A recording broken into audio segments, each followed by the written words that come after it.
On December 1st, 1934, the Farmers Bank opened its doors here at 200 South Main Street, taking over the former home of the Farmers Exchange Bank that closed earlier that year in October due to the hardships caused by the Great Depression. Just over 20 years later, the bank would be at the center of a chaotic and calamitous scene on Main Street. In the pre-dawn hours of January 17, 1955, a large explosion rocked the Farmers Bank building and was heard throughout the town. According to an article in the Lexington Herald-Leader, a waitress heard a, quote, muffled thud, unquote, while another heard the blast but didn't feel its impact. It was also reported that coins rained down and littered the streets.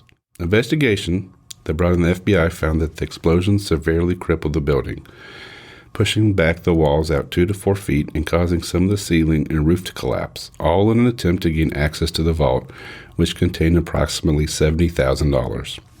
The Jessamine Journal reported that the would-be burglars had tunneled underneath the building approximately 60 feet from Town Branch, a creek that ran underneath Nicholasville, and detonated nitroglycerin.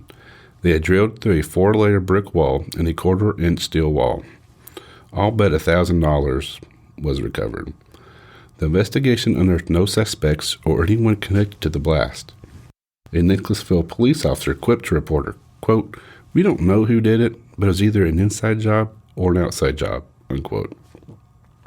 While the bank was being rebuilt, it set up temporary offices at the S.J. Yerry Lumber Yard, which was located at the present-day site of Central Bank on Main Street, because the lumber yard had a safe suited to the bank's needs. The bank conducted its business at First National Bank. Today, the bank has seen several additions added over the years, while purchasing several properties, including the next-door former site of the Martin's department store, which suffered some damage from the blast. The town branch was also rerouted from underneath the bank. According to the Herald-Leader, 2 hours after the blast at the bank, there was another blast reported at a Ford dealership in Perryville. Nitroglycerin was also thought to be used in that blast.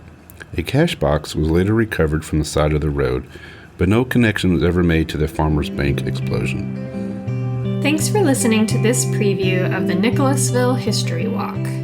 Find the complete episode on the Jessamine History Walks podcast, available on Apple or Google Podcasts, Spotify, and other podcast players, or visit our website at jesspublib.org/Jessamine-history-walks.